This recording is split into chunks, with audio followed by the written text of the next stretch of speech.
Welcome to the Mindful Healers podcast with Dr. Jessie Mahoney and Dr. Ni-Cheng Liang. We are physicians and leaders who are also trained in coaching, yoga, mindfulness, and integrative medicine. We are also mothers, spouses, sisters, daughters, aunts, and friends.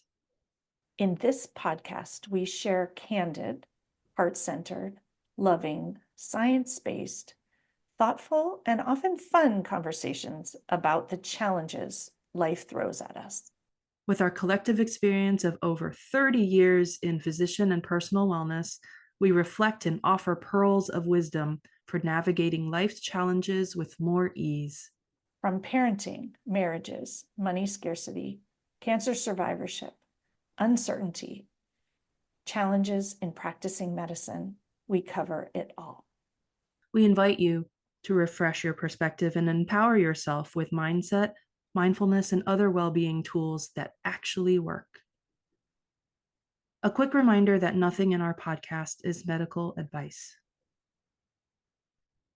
Welcome to today's episode. What is needed to start your dream practice? It's not what you think. Today, I am welcoming back Dr. Anna Dowling, who joined us about 15 months ago to share an episode on becoming your future self. And today, we're going to talk about her as her future self now, running her own practice and what she's learned about starting your dream practice over the last 15 months. And what we're going to talk about, the intention of our discussion, is really to share this idea that it's not a recipe book. It's more about a mindful, healthy mindset and your relationship perhaps with uncertainty and learning from your patients and your discipline and how you can learn from them to help you run a successful practice, as well as these parallels between patient care and business. And for those of us in medicine who maybe weren't trained to start businesses, there's a lot of learnings that we can have from what we tell patients about our own experience moving through our practices. So with that, I'm going to let you, Anna, introduce yourself and where you are today compared to where you were 15 months ago. Thank you. Thank you, Jessie. It's super fun to be back on this podcast today. It's definitely given me an opportunity to reflect on how much has changed since the last time I was here speaking with you. So my name is Anna Dowling, and I live in Bellingham, Washington.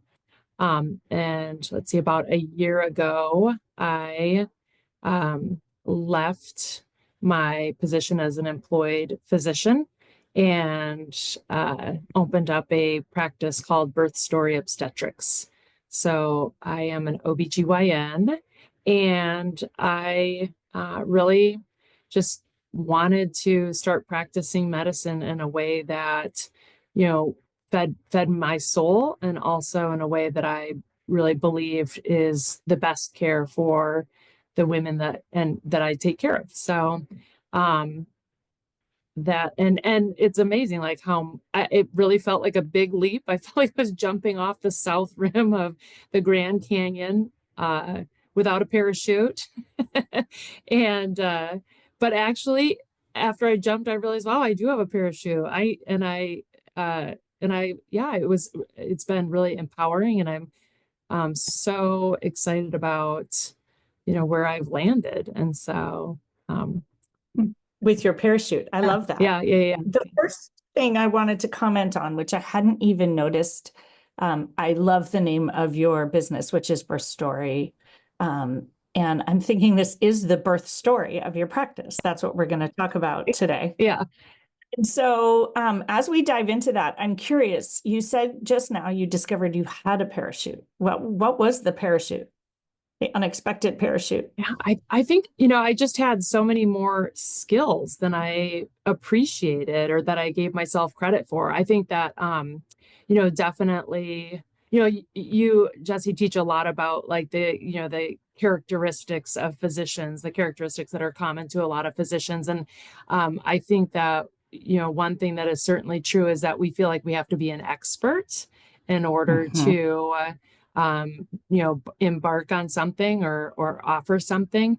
And we, have like these, impossibly high standards of what an expert even is. And so often, even though we may be experts, we don't even regard ourselves as experts. And so, yeah, I mean, I think that, I jumped, took the big leap and realized that I am a really great obstetrician, and I'm a visionary and a thought leader, and I have the skills to, you know, really create something remarkable and desirable, and I've done that, and yeah. So I think that like, taking the risk, but then realizing, hey, wait a minute, like I actually, you know, Well, as physicians, we're so highly trained, and we focus on what we're not trained in. We haven't been to business school, or no one taught us this, and there's no protocols and practice guidelines for opening up your business. And yet you have a really smart mind, and you're really creative, and you know how to get through and get out of all kinds of sticky spots, especially in OB. I'm thinking like there are so many moments where you have to pivot and get creative and use all your resources. And that's really what's needed in business. The other thing you mentioned there that I think is really important, and so many of us discount, is our skills and experience. Like we are stepping off a cliff. We're leaving medicine or leaving what we know. And well, actually, you're bringing everything you know with you. And in your case, you had worked for FQHC, you'd worked for Planned Parenthood, you'd worked for an employed practice. Like you've done all of these things. And so you're bringing all of that and all of that knowledge of all those places to help inform your decisions. Yeah, yeah, yeah. It's so true. Like we so often do not really give ourselves credit for the immense amount of experience that we have. Yeah, we just look at what we don't have. I mean, we just look at like all the, I think we have a tendency to look at the reasons why it won't work instead of Yes. focusing on the reasons why it totally will work. And I felt like the moment I was able to make that switch, it felt like, I don't know, just so freeing. I felt, I really felt like, of course this is going to work, and it's going to be exactly, what I want it to be, because I have the ability to do that. I have the, And I want to gift you a thought here, because I promised too, as we talked about this, I'd throw in some coaching. And you said, I want you to notice also how it is working, right? Because your brain at 15 months in might be like, well, it's not working, or it's not working fast enough, or these are the things that still haven't manifested in the way I thought they would.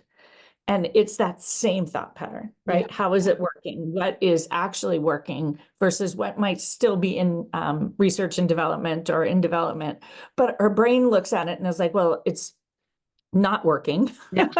Or what's not working. And instead noticing what is working. Yeah, yeah, yeah, yeah.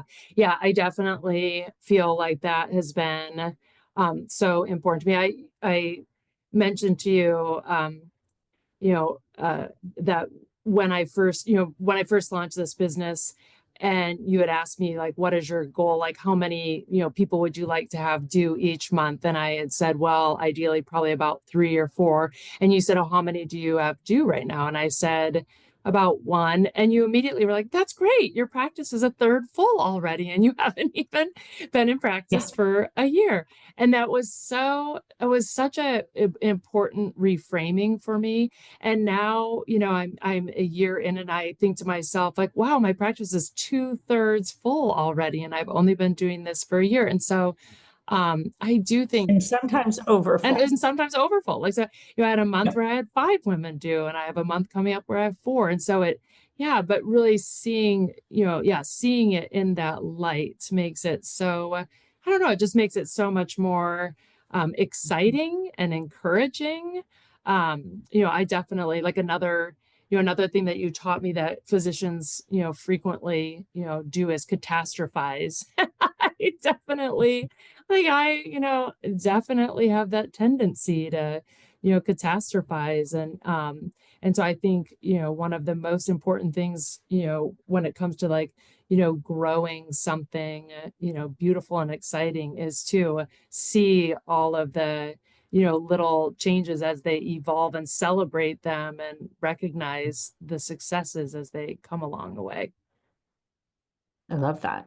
So tell me, since you brought up these thought patterns, we were talking about sharing a healthy mindset. And so if you're thinking about what's needed to start a dream practice or create your vision, what were the steps that you needed to take looking back now? Yeah.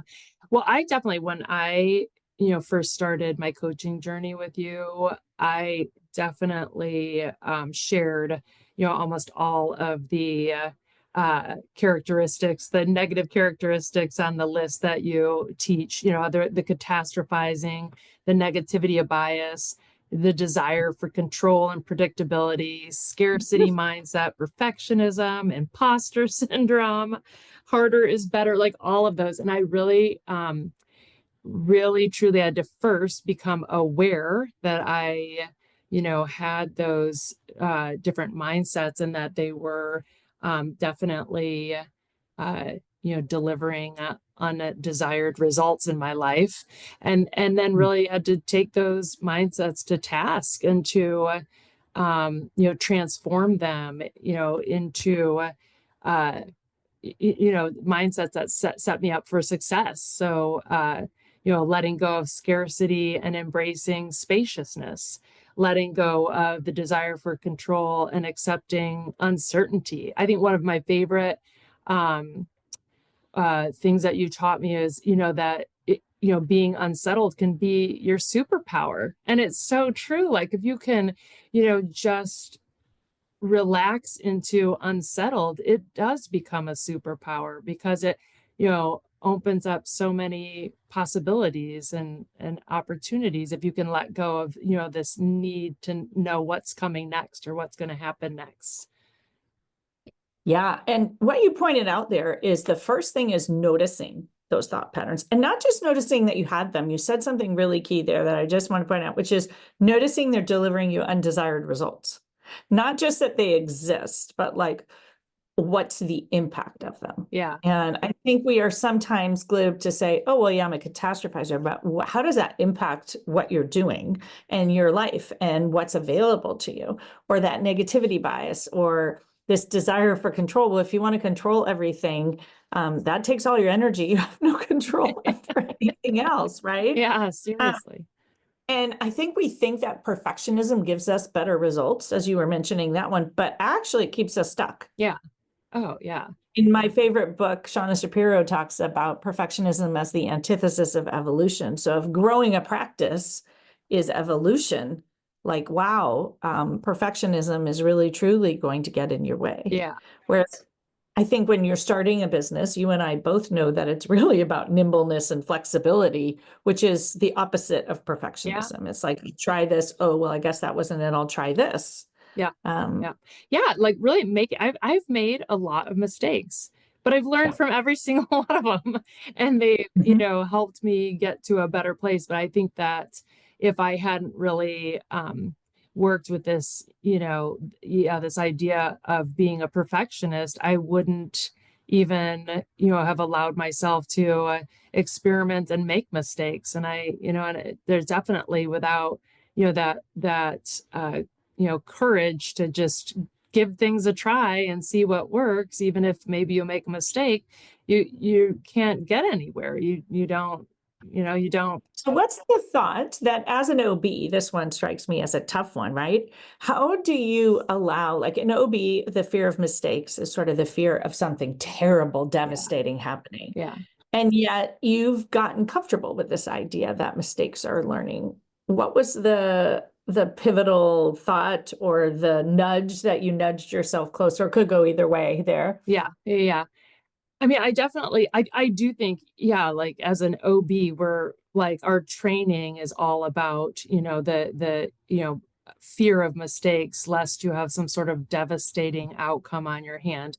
And I think it really was, just even reframing, the way that I see mistakes and really, recognizing them more as learning experiences, like, opportunities to try something out and, recognize, oh, maybe that's not working the way I anticipated. And so, then kind of course correcting and choosing, a different path. And so really kind of seeing it as more, exploring options to see what works, as opposed to, yeah, like, oh God, what if I make a mistake? That will be terrible, and so, I like this. Exploring options. People can't see you here, but you lit up like that feels really good to you. Exploring options.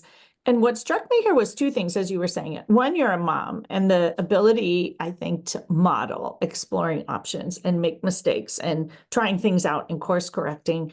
I think most of us who are moms want our children to see that. And so it's empowering to model it. yeah. And what if we brought that to trying to solve the bigger problems in medicine? Yeah. I'm Yeah. exploring options because I feel like in many ways we're stuck Yeah. by many of these same thought patterns, right? We're fixated on catastrophizing and scarcity and desire for control and perfectionism, and we're getting nowhere. Yeah. Yeah. We're getting nowhere. Yeah, for sure. For Except sure. for individuals like you who are creating in small little pockets, just choosing your path. Yeah. I love Yeah. that. I mean, I think you're right. Like when you mentioned that, I think that one of the reasons why we're not getting anywhere in medicine is because we feel like we can't move forward until we know the right way to do it, until we've discovered the solution. But discovering the solution is a process that evolves as you're moving forward. And so, I think I feel like, if we feel like we can't make a move until we know exactly what move is the right move, we just stay stuck. We don't go anywhere. And yeah, and I was there for a long time. I felt like, I can't make a move until I know exactly, what the right move is. So how did you decide that you could I'm going to offer because I know you accept and not like uncertainty and maybe shift or welcome in that uncertainty? I really think it came down to recognizing that that I had to make a change, that I was so unhappy, and it was like, You had certainty, by the way, yeah, right? yeah. Certainty that you weren't happy. Yeah. I was really unhappy, and that unhappiness was seeping into every facet of my life. And I just knew I had to make a change, and change is, uncertainty. I mean, change is synonymous with uncertainty. Like to make a change, the only way to do it is to accept, that the outcome is uncertain. And I think that, yeah, I just through my coaching work with you, I just realized like this, this is going to be okay. Like no matter what, no matter what. Well, and I'm thinking one of the things that came up in your coaching that I find really helpful for people making transitions is to recognize how you are safe. Yeah. Yep. And so I think you did a lot of work around how would you be safe? Yeah. How were you safe? How was it going to be okay?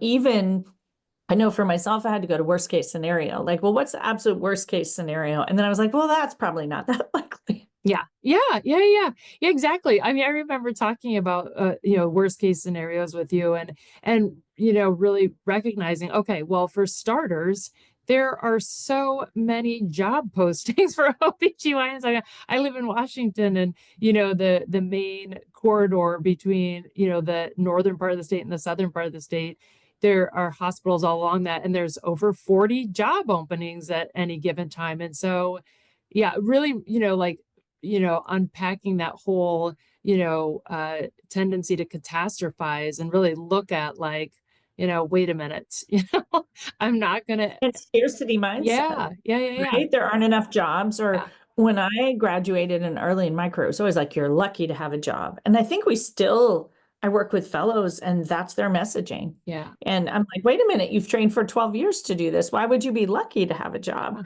Maybe it's getting less so because there's such shortages, but I think this idea of being lucky hasn't served us. Yeah.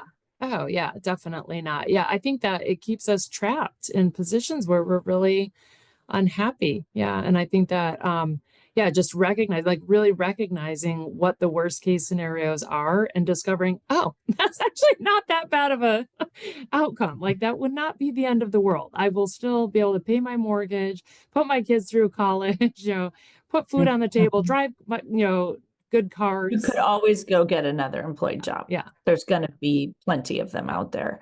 So the other thing that I remember actually in one of our recent sessions was this idea of how you were going to accept uncertainty in a kind way. Because when we first started talking, we were like, well, I'm just going to accept it, which felt a little bit uncomfortable. And so you sort of wrapped your head around allowing that it was okay to be uncomfortable. You don't have to like it. What has transpired since then around uncertainty? Yeah. I mean, I think that I've worked a lot with just trying to practice, positive mindsets around uncertainty. I think I think a lot about, your teaching of how expensive resistance is and not wanting to spend, my very precious time and energy resisting and instead really try and focus on like how can I welcome this, like how can I welcome this moment as with love and with kindness and with care and really practicing that and coming back to it again and again and again. And also I think too just um recognizing that even when we think things are totally certain or predictable, they aren't. Like I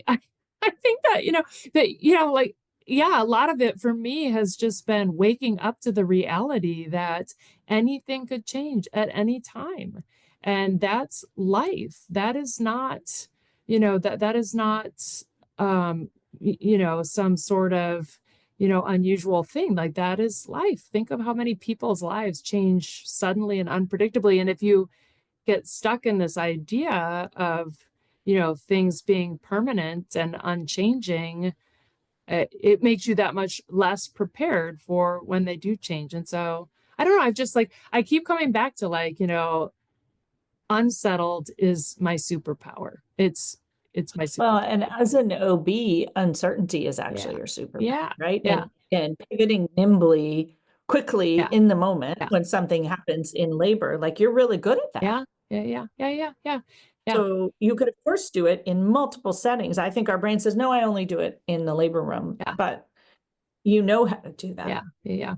It's I think a lot about just you had mentioned to me once, like what what are all the things that you tell your patients, that all the advice you give them that you would benefit from heeding yourself. And I do talk a lot with my patients about the uncertainties of pregnancy, that they're and and sometimes those unanticipated events that occur during pregnancy can be really difficult. But yeah, just I often will say to my patients, like, I don't know, maybe your baby knows something that we don't know. And and maybe we should, yeah, like, recognize that, that the outcome is never predetermined, it's never known. And if we can, yeah, just be more welcoming of, and I think it's helpful, like, because I do share that a lot with my patients. And I think it's been really helpful for me too, to recognize that when I'm open to uncertainty, it a lot of times it just, creates opportunities that I would never have imagined were ever a possibility. Mhm. What else do you tell your patients that in OB that you need to hear as someone who is starting a business? We were laughing about the parallels between gestating a baby and gestating a business, and that probably takes about the same time to grow, actually, as I start to think about that too, right? Like to really birth it and have it be a live being with a mind of its own, Yeah. Yeah. an energy of its own. But I'm curious, we chatted about so many different perils. Which are the ones that have been helpful to you?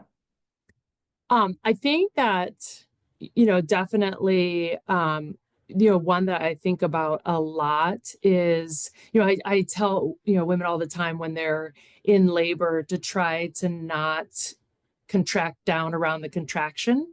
So, instead of becoming tense and, trapping, that the intensity of that experience in their body, to become spacious and to make a bigger container for those sensations. And that has been really important for me too, to, and when I am feeling, like the intensity of, or, the pain of, trying to figuring something out, instead of contracting down around it and and becoming tunnel vision, and to instead try and use my breath to just create a bigger container, more space, more ability to sit with it. And and again, it goes back to that resistance, right? Instead of like trying to resist it, just let it come and flow, and make more space for it. So that I think about that a lot. Like, I really do think that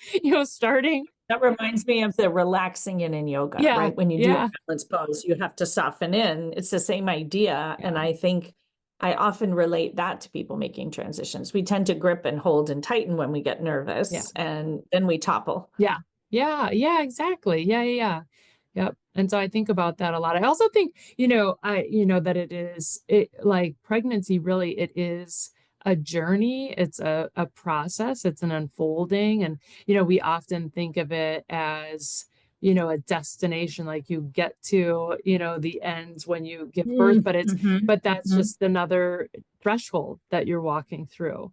And, and so really reminding myself too, that, that this is a journey that I'm on. It's a process, and it's not a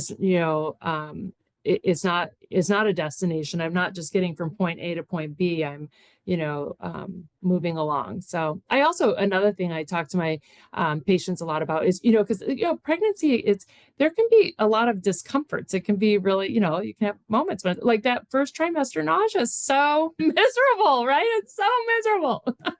And and I'm just trying to, often trying to remind my patients that everything's impermanent. Everything like arises, persists for a period of time, and then on its own passes away. Like, that nothing lasts forever, nothing is permanent. And it's the same thing, like the the challenges that I'm facing, they're not permanent. They're not going to be forever. I'm gonna and so one of the other things we talked about was trusting, and how you tell your patients to trust their innate wisdom and the wisdom of their body, knowing how to do it. And yet in medicine, we often talk about how we're not taught to trust ourselves, and instead to be hypervigilant. And we're also not taught to trust others to help us, but because they might not follow through. We're very, we hold things very tightly.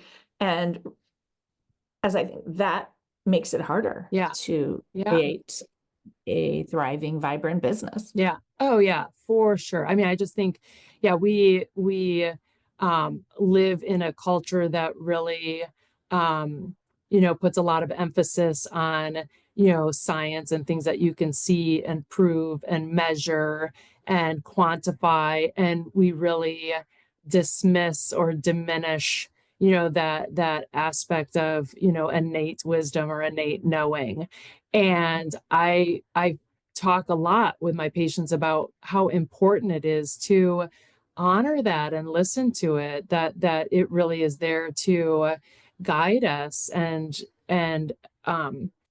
I've worked a lot on that. I'm a lot like really trying to, listen to that inner wisdom that I too have, and to allow it to guide me to places that, maybe otherwise I wouldn't go. And I think it's so important. Like, we really do possess a lot of wisdom that we often don't acknowledge.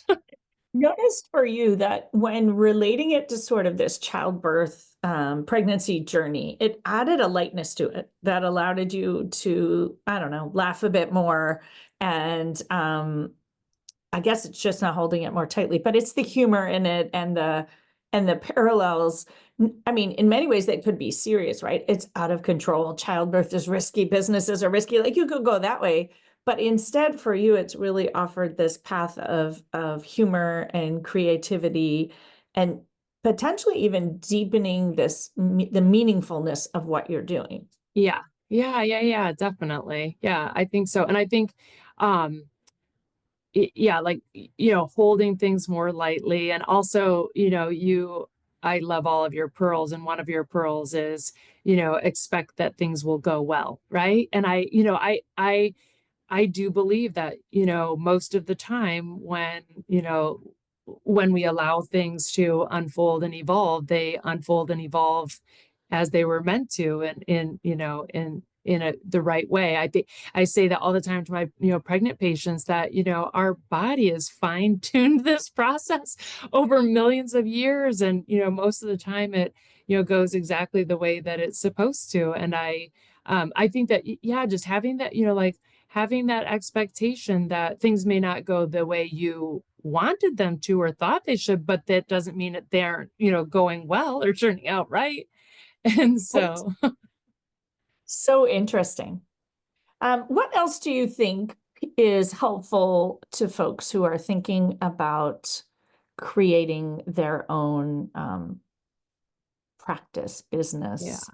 I think not everyone who's listening would be doing it in OB, but I think many people are sort of thinking about how do I do it, or, what will it look like? And I think there's so many lessons there that come from the mindset and the energy and the approach and maybe the belief, like believing in yourself is one that comes to mind, which you've mentioned. But what else do you think would be helpful?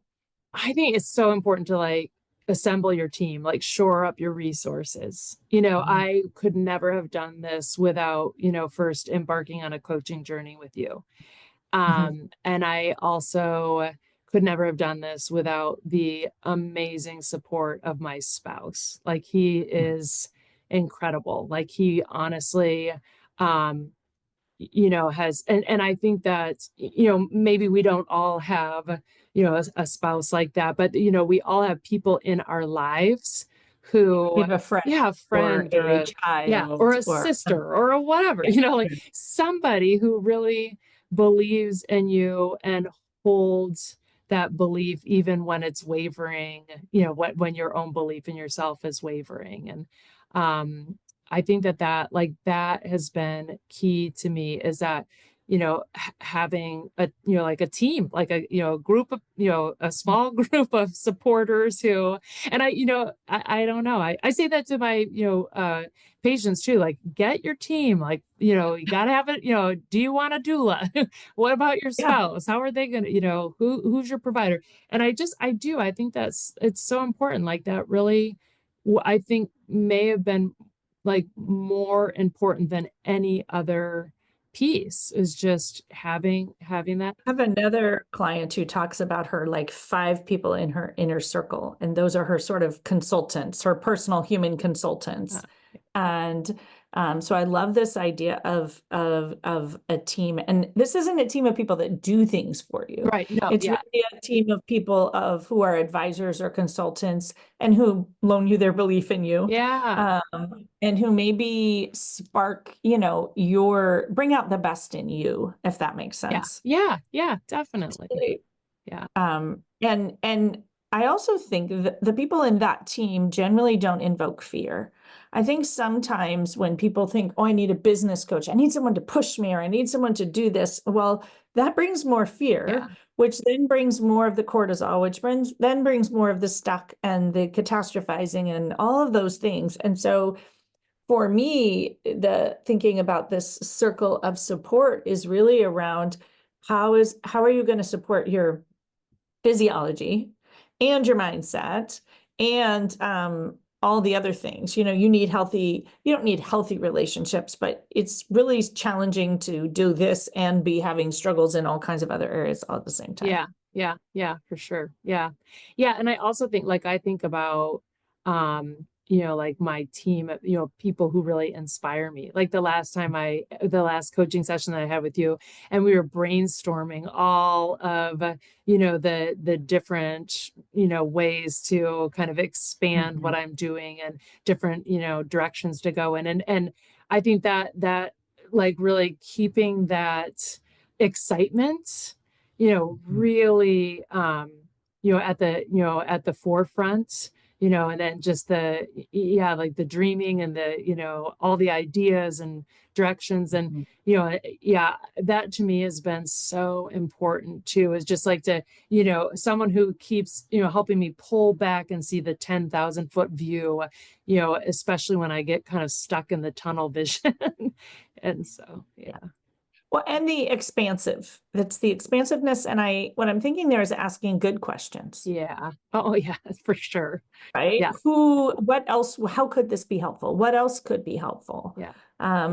I think that conversation about all of the possibilities and all of the amazing things, that really gives you that energy and that sense of safety where it's easier to take action. And they won't all be the right thing, but you're likely to find them if you actually just go for it or trust yourself. Yeah. Yeah, definitely. Yeah. I mean, I, ended up I've done things since I've opened my practice that I never would have even imagined doing. And about a month ago, I did a workshop at the Bellingham Yoga Collective on preparing the mind and body for birth. And and it was so fun, and it totally like inspired me to do more of that. And I never would have even thought I was like qualified to do something like that. But and it was well received. And now I'm planning, now I'm working with a couple of the yoga instructors at that studio to plan a 4-week session, to really unpack what we discussed in that 2-hour seminar. And so it's just been really exciting to see all the different directions and the different ways that I can serve, other than strictly through providing medical care. So yeah. Well, and I'm thinking that gets into, you said something like, well, who would I to be doing that? And I'm like, well, why wouldn't you do that? Like, more about this than other people, but we're like, well, I'm not a yoga teacher, or I don't have I'm not, formally mindfulness trained, and yet, so much about how it integrates, and you have practiced many of that stuff on your own. And so you actually might have tremendous wisdom. I think in medicine, we very much discount the wisdom that we have. Oh, yeah. Yeah. That's not my arena, and that's not my arena. And it's not about spouting about things you don't know, but owning what you do know. Yeah. And owning the experience that you have. Yeah. So I have 2 thoughts as we're nearing the end of our conversation that I wanted to touch on, because you were talking about how it was fun and you lit up. And so 2 sort of unexpected things that powerful things. So I wanted to have a conversation about the power of fun, which is actually, I think, essential in building a business. And then the power of yet is the other one. Yeah. Those 2 words, 3-letter words, feel really important to me. Which one you want to chat about first? Well, fun is, I love both of them. Fun is definitely, I have to say, for the very first time in my 20-year career as a physician, I am having fun. I am having a lot of fun.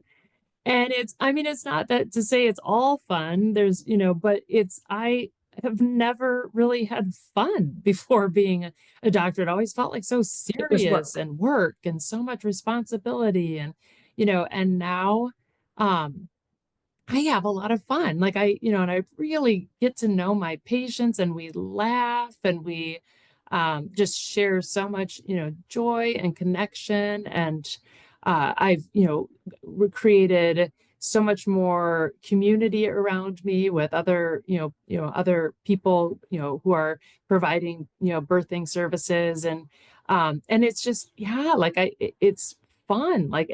And I never even thought that my career could be fun. Well, and I think fun really fosters creativity and fosters great ideas, and which then foster growth. Yeah. I I'm going to do a podcast on the power of fun separately, but I love this idea of fun. There's an author who talks about the power of fun, and she talks about connection as being key to fun. And I think you just alluded to sort of connecting to your patients and connecting to things in your community and really connecting to your inner meaning about why you went into medicine. Yeah. And when you do that, like that is actually powerful ignition for a successful business. Yeah. And then the other things that she says are part of fun, because many of us don't even know what fun is because we're so distant from fun. Just saying, which is why there's a whole podcast conversation coming about that. But playfulness. And we actually talked about this lightness, and when you're laughing and when you're light and when you're playful, that's where you get unstuck and get the ideas. And I think that it's actually essential for business to be a bit playful and a bit light. And when we're serious is where we end up worried and we go down these thought pattern rabbit holes that are not really helpful. Yeah.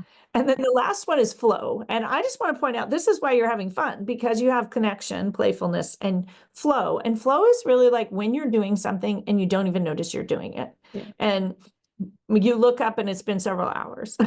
And both you and I think in these businesses we've created, at least for me, I work more hours than I ever worked, and I love it. And it's fun. Yeah. Now they're not strictly between this hour and this hour. I'm not on shift and off shift, but because I'm in that space of flow so often, time passes and I just don't even know it's passed. And that's an incredible, energetic space to create and birth something that very likely will be successful. Yeah, definitely. Yeah, definitely.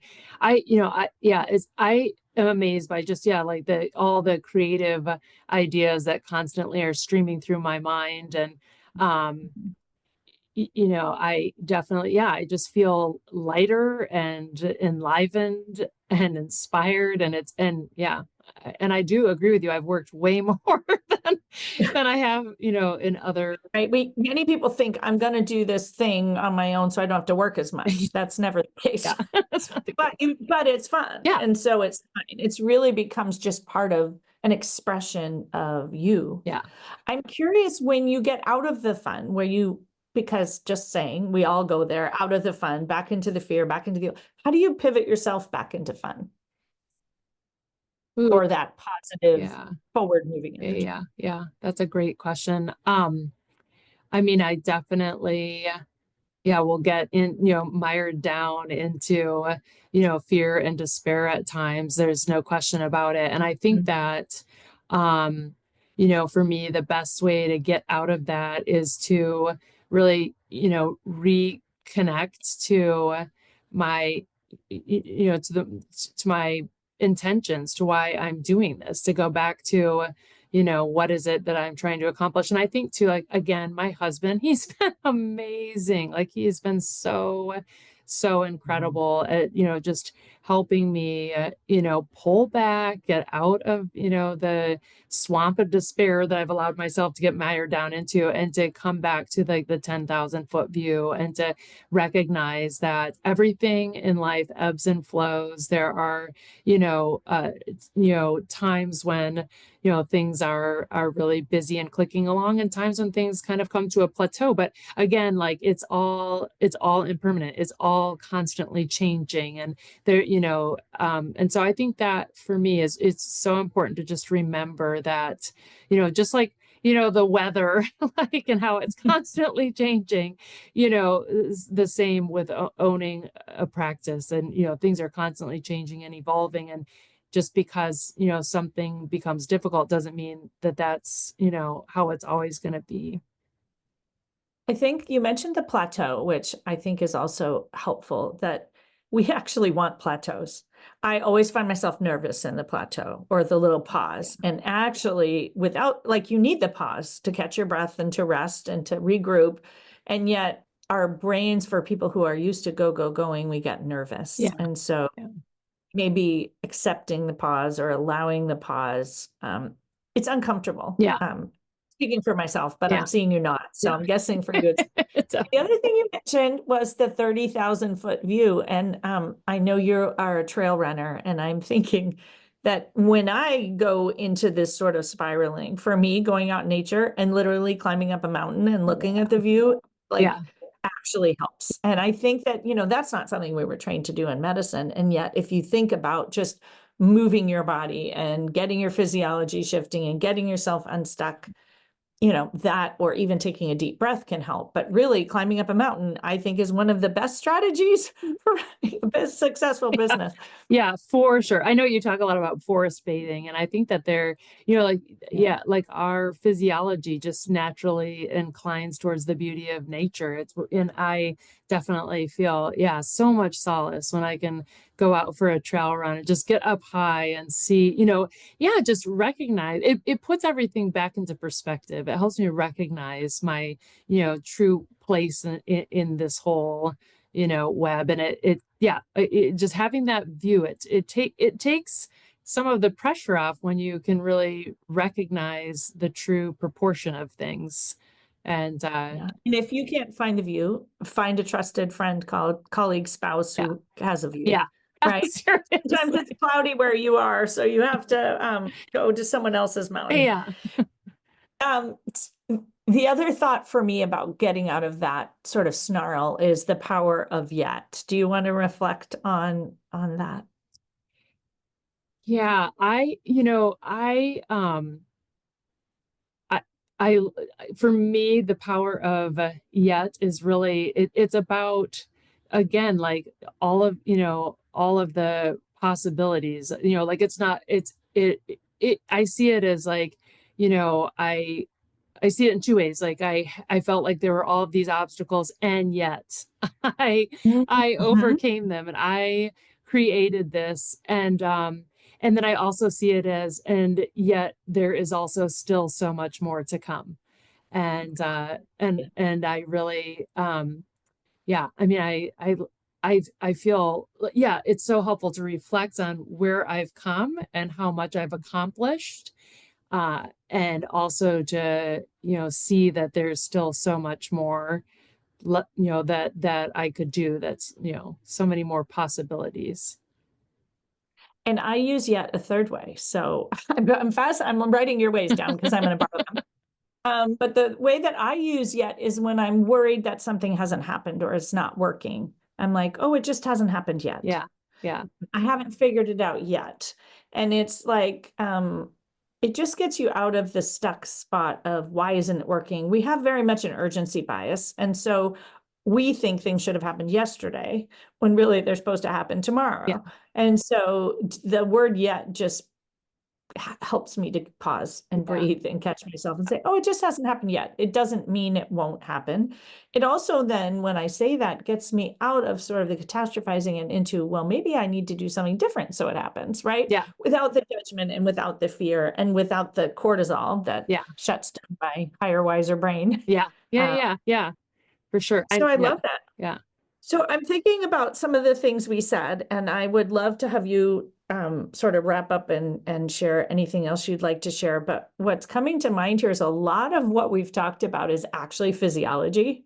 I think, as you know, we came up with this title about it's not what you think is needed to start a new practice. And I think most people would think like, oh, not being in cortisol or working on your physiology or mindfulness is really like not related to starting a business. And I would say without it, you almost can't move forward, if that makes sense. Yeah. For me. Yeah, definitely. Yeah, definitely. I mean, I think, that's another thing I talk a lot about with my patients is just our nervous system and the difference between being in a sympathetic state and in a parasympathetic state. And the parasympathetic state, that rest and digest, that's where all the growth happens, that's where our creativity unfurls. That's where, love and connection manifest. And, and we are meant to reside primarily in that state and only have short little bursts of the sympathetic. And I think really, truly, it's, impossible to, manifest, beautiful, creative, exciting things in our lives when we're in that sympathetic, that whole idea of like trying to push the river along instead of just, sitting back and floating down it. Yeah. I mean, I don't know. I feel like on honestly, as a physician, the most powerful medicine I offer is my time. Mhm. And it's, good medicine for me as well as for the, the people I take care of is, really reclaiming time and recognizing that there's plenty of it. And yeah, and just appreciating, that, really awesome things take time, and that's okay. Mhm, mhm. Well, and growing babies takes Yeah, time, and growing yes, businesses right, take time. yes. And I'm thinking, like, if the most powerful medicine you offer is time, the most powerful medicine for many things is time. Like, Yeah. in reality, in medicine, I'm in pediatrics. Just give it time; it'll go away. Like they'll outgrow it, A right? tincture of time.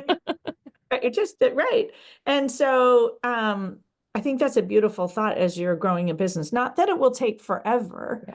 but that when we squish it down, the contractions and or the worry and or the fear or the trying to control things to make them happen, when we can settle into the luxury of time, that's where the creativity and the river begins to flow, right? And you can enjoy it flowing. Yeah, yeah, yeah, yeah, yeah. Yeah, just reminding ourselves, well, it just hasn't happened yet, but it's going to. Yeah. Beautiful. So any other wisdom you want to share with people who are listening? I Yeah, I would just say, if you're like, kind of hovering on the edge of the south rim of the Grand Canyon, hovering on that edge, you know, debating, just do it. Just do it. Like assemble your team of supporters, have them line up and cheer you on and jump. It feels so, so good. And I am so glad I did. And I definitely, again, like I've had moments of extreme despair. When I first started my practice, I told people quite often it was like equal parts exhilaration and terror. But over time, the balance has, shifted more and more to exhilaration and less to terror. And it's transformed my whole life from the way that I am with my children to, the way I am with my spouse, to the care I give, the medical care. I feel like I give supremely better medical care than I ever was able to when I was constrained within a system that, that was not working for me. And so, yeah, I think it's just, get your mind state in order and do it. Time is only ever running out. Well, and I'm reflecting now, actually, before you jumped, you actually spent quite a lot of Yeah. time getting things in order. Yeah. And so you really did. You might not have known what you were setting yourself up for, but you were setting yourself up for success. Yeah. Yeah. Yeah, definitely. I mean, I think I probably, worked with you in coaching for close to 3 years before I was able to do this. And, yeah, one thing sticks in my head more than anything else. It was your advice. Don't run away from something, run to something. And Yeah. gosh, that was such good advice. Such good advice. And I think that's the thing in building your business, right? Is you're building the thing you're moving towards. And we're so focused on what's wrong in medicine and what's wrong here. And instead it's sort of, what do you want to bring to the world? Yeah. Yeah. Yeah. And Yeah. at this point in time, the world needs us to bring amazing things to the Yeah. world. Yeah. It's like you say, things should be different, but I can still make a difference. And I have made a difference. And I don't know, it's brought me a lot of, joy and contentment. So tell, I don't know if anyone listening is in Bellingham, but we can assume that they are. So how will people find you? And actually, as you might know, because many of you know each other, I have a lot of clients in Bellingham. So they might be listening, but they can also tell their friends who are having babies. How do people find your practice in case they want to work with you, deliver with you, send a child or friend or who knows who to have a baby with you? Yeah. So I have a website. It's Birth Story Obstetrics. And then I also am on Instagram, so you can find me on Instagram under Birth Story Obstetrics. My husband told me I should have chosen an easier word to spell than obstetrics, but whatever. I love Birth Story, and I will encourage people listening to follow you on Instagram because I really enjoy you have these funny Instagram memes. And the one that your husband was in was my favorite.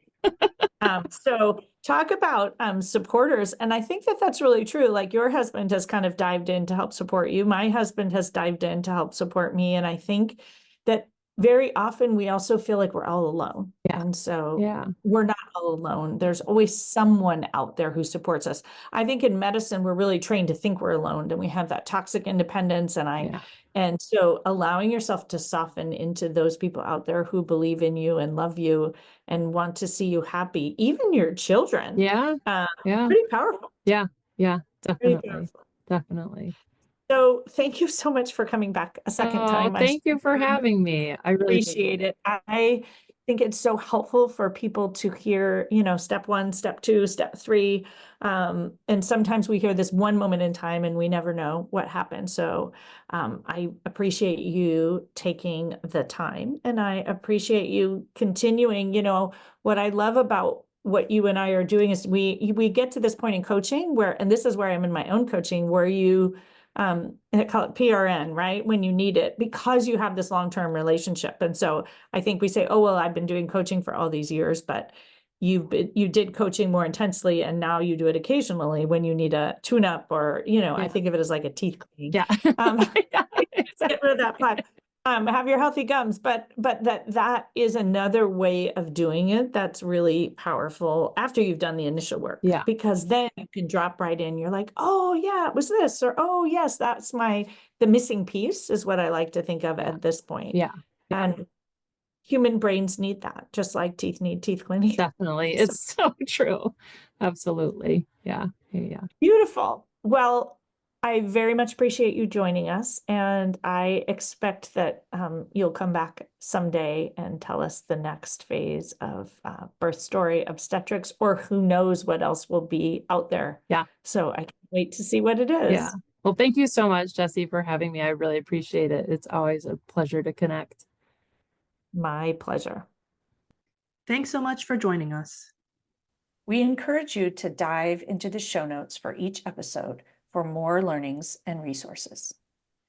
We also invite you to take a listen to the many other Mindful Healers podcast episodes, and please share the podcast far and wide with colleagues, friends, and family. If our message and approach resonate with you, we would love to work with you. When you listen to a podcast, you consume information, but when you work with us, you can actually practice and change. We offer coaching and mindfulness experiences, talks, workshops, retreats, and more. Connect with us at themindfulhealerspodcast.com. The content of this podcast is not medical or life advice. We invite you to participate in the mindful moments we offer at the end of most of our podcasts, but please only do so safely.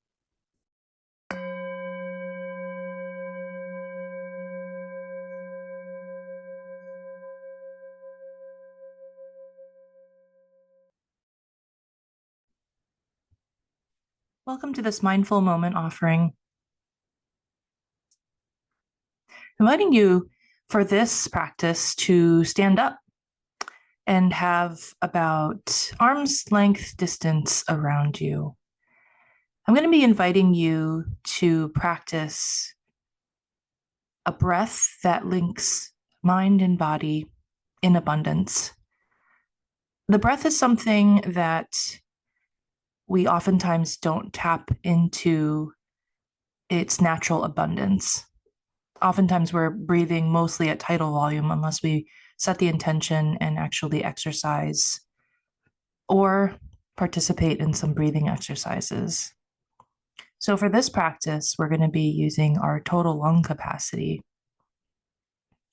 in its full abundance. Along with that will be some arm motions. This type of breathing I like to call the breathing heart enzo. The enzo is a symbol made by artists, usually in the Zen Buddhist tradition, of inhaling and exhaling. And during that brushstroke, a full circle is completed. So instead of using a brush, I invite you to use your arms. So as you breathe in, inviting you to bring your arm across your body, reaching up towards the sky for the full breath in. And then as you exhale, pursing your lips, bringing the arm back down quickly as you exhale. Seeing if you can drag that exhale out 2 to 4 times longer than your inhale. So with that, you have just made half of a heart. Inviting you now to use your other arm. And you will bring it in towards the body and across the chest in an inhale, making a semicircle.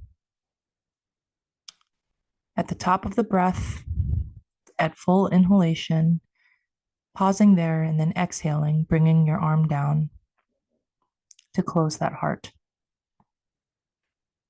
So, congratulations, you have just made your first breathing heart enzo. I invite you to do that 2 more times, inhaling with one arm, bringing the semicircle up towards the sky, pausing at the top of the breath, and then exhaling through the long exhale, bringing the arm down, coming down towards your hips. And then doing that again with the other arm, inhaling, making that semicircle across the body. And then exhaling at the top of the semicircle through pursed lips. And 2 more times, in through the nose, exhaling through the mouth. In through the nose, filling up, and exhaling through the mouth. So you've just made 3 breathing heart enzos. Taking a moment now to notice how you feel compared to just a few moments ago. Thanks so much for practicing with me.